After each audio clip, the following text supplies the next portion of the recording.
여러분 안녕하십니까? 오늘 3일, 4일 만에 다시 찾아뵙게 됐습니다. 오늘은 지금 화면에 보이듯이 국가보훈부 보도자료입니다. 보도자료. 1월 4일자인지 어쨌든 1월 초에 나왔던 보도자료입니다.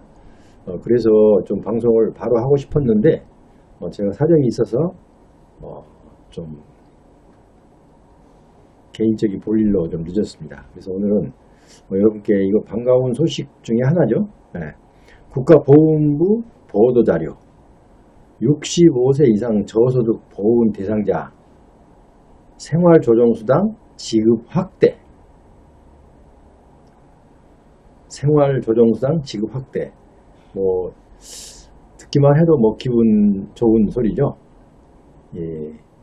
생활조정수당을 지금 이대 우리 강정의 그 보훈부 장관이 취임을 하고 나서 모든 그동안의 답보 상태에 있었던 모든 일들이 아주 발빠르게 속속 지금 효과가 나타나고 있습니다. 첫 번째로 이제 여러 가지가 있겠지만 첫 번째로 65세 이상 저소득 보훈 대상자에게 원래 우리가 지금 생활조정수당을 지급해 왔잖아요.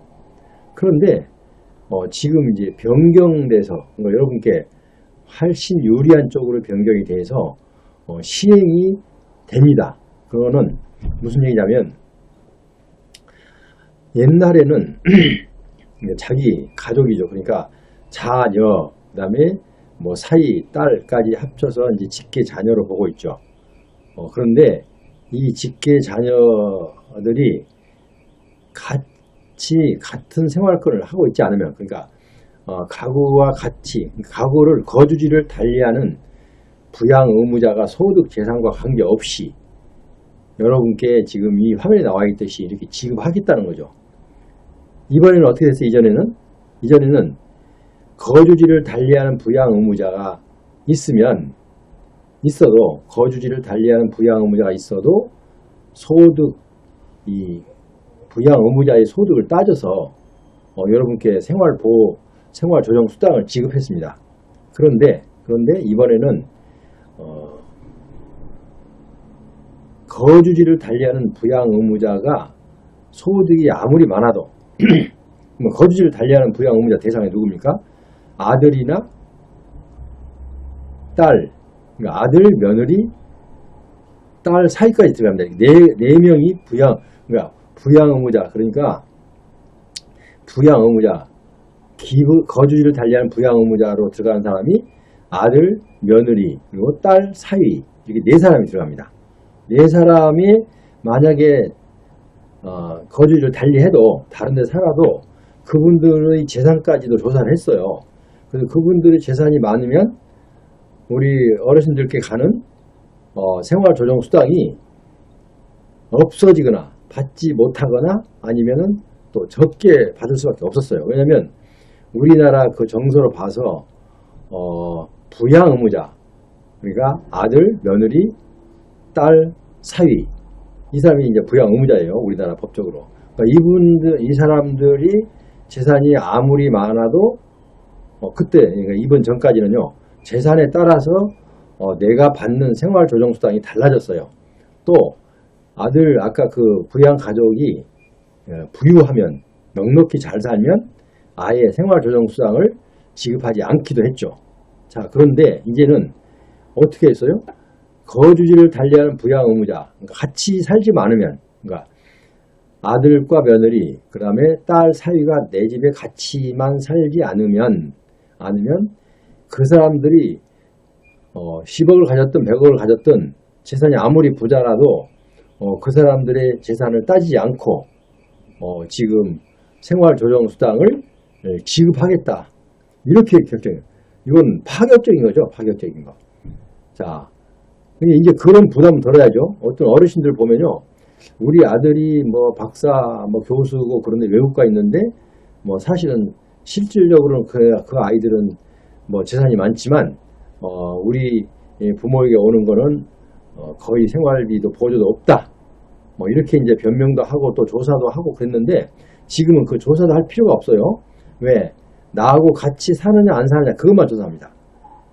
같이 사느냐 안 사느냐, 거주지를 달리 하느냐 함께 하느냐 이것만 따집니다. 달리 하면 아까 부양 의무자가 재산이 아무리 많아도 우리 어르신들께 이 생활조정수당이 지급을 해주겠다는 거죠. 그러니까 파격적인 거죠.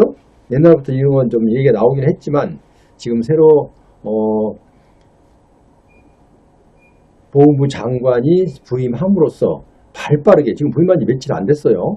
발빠르게 아주 움직이고 있는 것이 보여요. 이것뿐만 아니고 앞으로 방송하겠지만 속속들이 나오고 있습니다.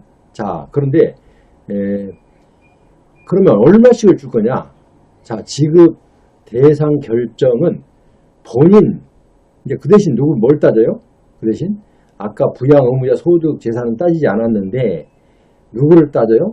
본인 가구 소득은 따져야 됩니다. 왜? 본인이 예를 들어서 여기 말고 어디서 뭐 연금이 나온다거나 아니면은 또 뭐 다른 소득이 있어서 소득이 많아지면 이 생활조정수당이 적어질 수 있습니다. 자, 그런 거는 내 재산이 물론 지금 국가유공자로서 이제 넉넉하게 사시는 분은 그 금액이 변경될 수도 있다. 이렇게 이해하시면 됩니다. 자, 그래서 지금 지급 대상이 얼마씩 지급되냐면요. 아까 그 부양 의무자 재산 상관없었으니까 부양 의무자하고 달리 같이 거주하지만 않았다면 내가 매월 그 가구원 수에 따라서 가구원 수의 소득에 따라서 이제 소득이 얼마에 따라서 약간 변수는 있어요. 그래서 어디서 얼마까지요? 최하 24만 2천 원에서 37만 원까지 이거를 생활조정수당을 확대 지급하겠다는 겁니다.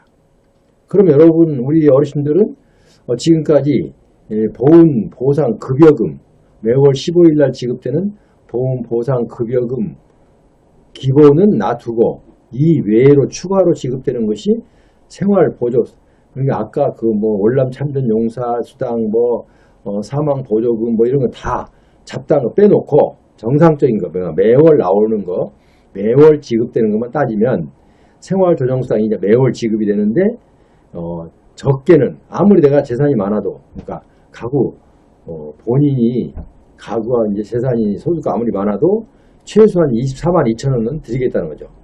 그리고 이제 재산이 소득 수준에 따라서 재산이 적으면 37만 원까지 드리겠다는 거죠. 이건 매월이죠. 자, 근데 어떻게 나에게 주어지는 그 매월 지급되는 보훈 급여금 플러스 37만 원이 되는 거죠. 그럼 예를 들어서 200만 원을 받으면 237만 원이 되는 거죠. 그러니까 지금 그 우리 사실상 이렇게 대우해도 넉넉하진 않아요. 왜냐하면 우리 국가유공자가 뭡니까? 우리나라를 위해서 내가 몸을 희생해 가면서 이렇게 어렵게 살고 있는, 자, 내 몸이 불편해서 생활 자체도 불편하고 또 소득도 없고, 왜? 내가 몸이 불편하니까 소득이 없잖아요. 그러니까 그런데도 불구하고 일반 사람들에 비해서 훨씬 적은 보수를 받고 급여금을 받음으로써 생활이 너무 힘들었다. 그런데 다 알고 있으면서도 실행을 하지 못했어요. 왜? 예산 때문에. 자, 그런데 어쨌든 지금 새로 여성 장관이, 강경희 장관이 들어와서 지난달 말에 취임을 했는데 벌써 생활조정수당의 확정을 줘서 지금 보도자료 내놨어요. 국가보훈 보도자료로 내놨어요. 그래서 그 정도 되면 참 상당히 재치 있고 아니면 또 그 추진력이 대단하죠. 그러니까 앞으로도 제가 보기에는 그 여러 가지를 기대를 좀 해봐도 될 것 같은 생각이 들어요. 서두에 말씀드렸지만 이분이 또 보훈부 예산이 부족하면 어떻게 해요? 이 접촉해서, 사람들이 접촉해서 뭘 이끌었는데 달인이에요, 달인. 그러니까 항상 우리가 만약에 보훈부 예산이 확보가 덜 되면은 다른 방법으로라도 제가 한번 이제 예시를 했지만 그건 뭐 사실과 다른 다를 수도 있어요. 예를 들어서 뭐 국가가 있음으로써 혜택을 보는 대기업들 이런 데도 보조를 요청할 수 있어요. 왜냐하면 장관 개인이 뭐 사비로 쓰는 거 아니니까. 왜 국가를 위해서 희생하시는 국가유공자를 위해서 일단 보조를 해 드릴 거니까 이런 명목으로라면 얼마든지 그분들도 불만 없이 뭐 그 기준 차이가 있겠지만 아마 이런 가능성도 충분히 배제할 수 없다 이렇게 생각이 들어요. 그러니까 금년에는 아마 2024년도에는 아마 조금은 좀 활동적으로 그러니까 능동적으로 모든 것이 좀 순조롭게 해결돼 나가지 않을까 이런 생각을 해봐요.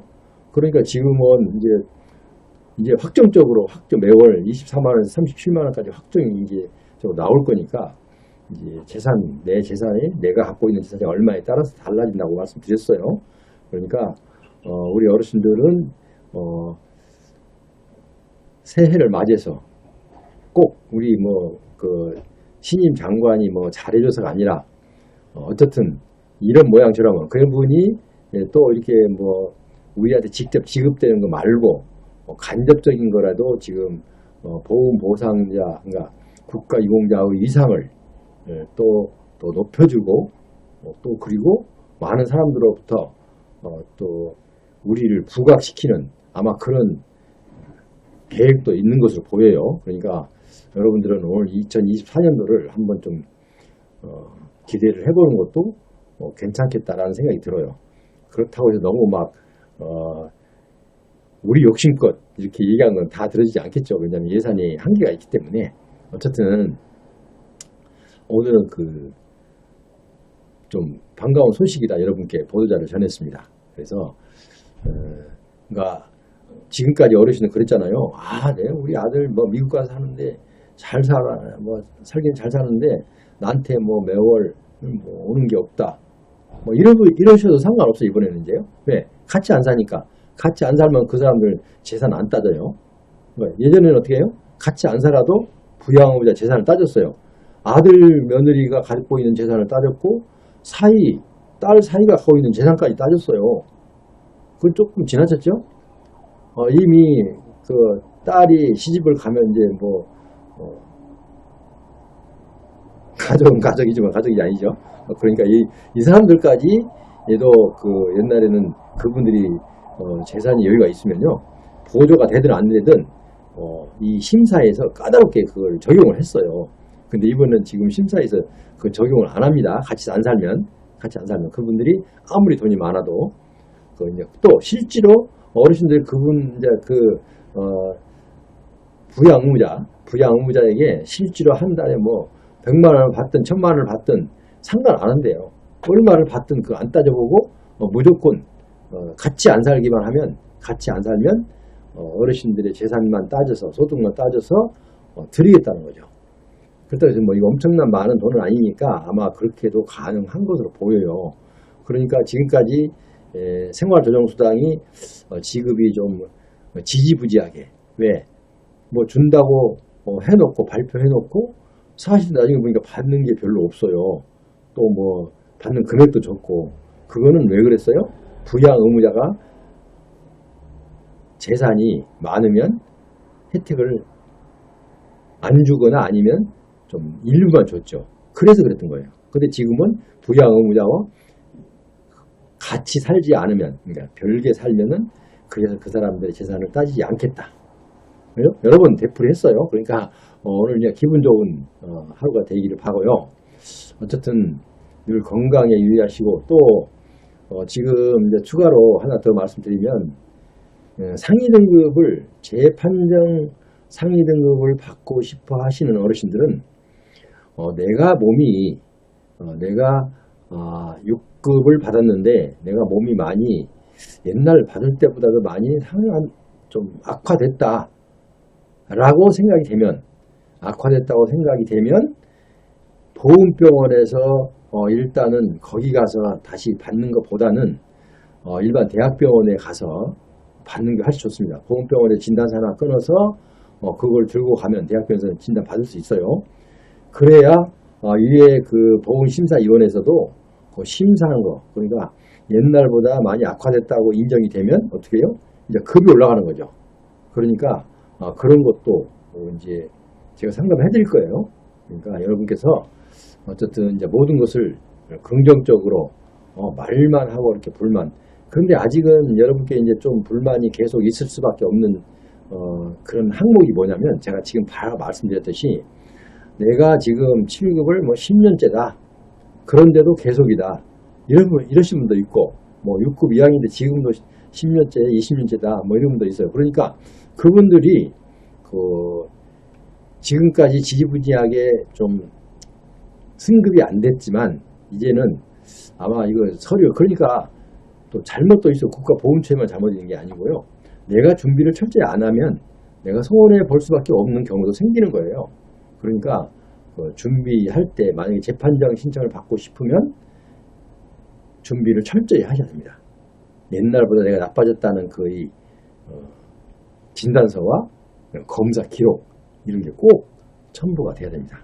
일단은 이렇게 하고 오늘은 생활조정수당이 지급의 확대에 대해서 여러분께 설명드렸습니다. 잘 알아들으셨고 이제 이달부터 아마 여러분께는 이게 금액이 23만원에서 37만원 사이에 여러분의 소득에 따라서 약간 차등이 있게 지급이 될 겁니다. 그러니까 여러분도 힘내시고 늘 앞으로도 좋은 일이 계속 있을 거라는 예감도 있고 하니까 좀 금년에는 너무 그냥 침체에 있지 말고 좀 활발하게 기분 좋게 그러면서 엔돌핀을 막 발산하는 그럼으로써 내 건강도 좋아지는 한 해가 되시기를 바라요.